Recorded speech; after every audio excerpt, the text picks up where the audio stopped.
Good evening, my Real News Midday TV family. Welcome back to the channel for another news update. And in the news this evening, fatal police shooting in Old Harbour, St. Catherine. The Independent Commission of Investigations is probing the fatal police shooting of a man during an alleged confrontation early Friday morning on Smith Avenue in Old Harbour, St. Catherine. The deceased has been identified as Osheen Rowe, also known as Daddy One or Gov, who resided in the community. Reports are that around 4:50 a.m., police personnel assigned to the Old Harbour Police Station conducted an operation on Smith Avenue. The team entered a property and reportedly knocked on the door of a house.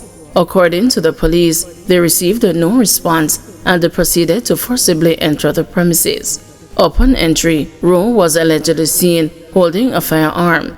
He reportedly moved to a bedroom and pointed the weapon in the direction of the cops. The police said they took evasive action and fired at Rowe. A search of the house was conducted and Rowe was found on the floor, suffering from gunshot wounds, reportedly still clutching a pistol. He was rushed to the Spanish Town Hospital, where he was pronounced dead. Jamaican man drowns in BVI. A 68-year-old Jamaican man who was residing in the British Virgin Islands drowned there last week after being swept out to sea off the western coast of Tortola. The police say Ransford Burnett, a resident of Seacows Bay, was fishing in a dangerous area in Clarendon Bay when the incident occurred. His body was recovered. Gun found in open lot in Coatespen, Maypen. Lawmen assigned to the Clarendon Division on Thursday seized a firearm and several rounds of ammunition in an open lot in Coatespen, Maypen. Reports from the Maypen police are that about 1:45 p.m., the police, acting on information, searched the area. During the search, a Smith & Wesson .38 revolver along with 5.38 cartridges were found. No one was arrested in connection with the find. The investigation continues. Man on bicycle killed in Yalas collision. A 40-year-old man on a bicycle succumbed to injuries sustained in a traffic collision in St. Thomas last night. He has been identified as Robert Turner, a merchandiser from the Pondaside district in the parish. Reports are that around 9:45 p.m., Turner was riding a bicycle along the Albion Main Road in Yalas when he collided with a Toyota Probox motor car. He sustained severe injuries and was taken to the Princess Margaret Hospital, where he was pronounced dead. The 43-year-old driver of the motor car was warned for prosecution. The Morant Bay Traffic Department is investigating the incident. Public warned of temporary swimming restriction at Harmony Beach Park during Easter holiday. The Urban Development Corporation advises that while Harmony Beach Park remains open to the public, access to the beach and the swimming areas is temporarily restricted due to ongoing water quality concerns. This decision, according to the UDC, was made with an abundance of caution. It also comes as the Easter holiday approaches, a period when many Jamaicans and visitors traditionally enjoy the island's coastal attractions. The UDC in a release said it emphasizes its commitment to public health, safety and environmental stewardship. Following the detection of irregularities in the beachfront water quality, the UDC, in collaboration with relevant agencies, has launched a series of detailed assessments aimed at resolving the issue, the release from the UDC stated. Despite the swimming restriction, visitors are encouraged to enjoy the park's wide range of other amenities, including expansive green spaces, walking trails, children's play areas, and recreational facilities, all of which remain fully operational. In the meantime, the UDC recommends Walter Fletcher Beach, located nearby, as an alternative destination for beachgoers over the Easter weekend. The beach remains open to the public and offers clean water, lifeguard support, and a safe scenic environment for families and individuals.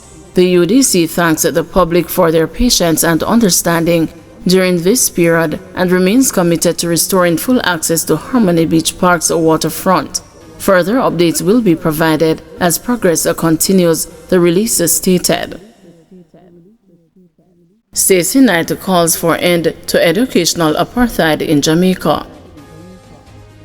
Educator and attorney at law Stacey Knight has called for a transformation of Jamaica's education system, describing it as educational apartheid and pointing to deep inequalities in access to resources and the student outcomes.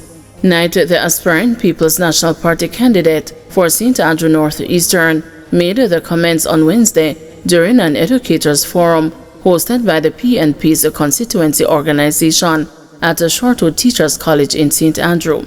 She criticized the current state of education in Jamaica, highlighting a stark divide between well-resourced schools that consistently produce good results and the majority of schools that are poorly resourced and deliver low pass rates.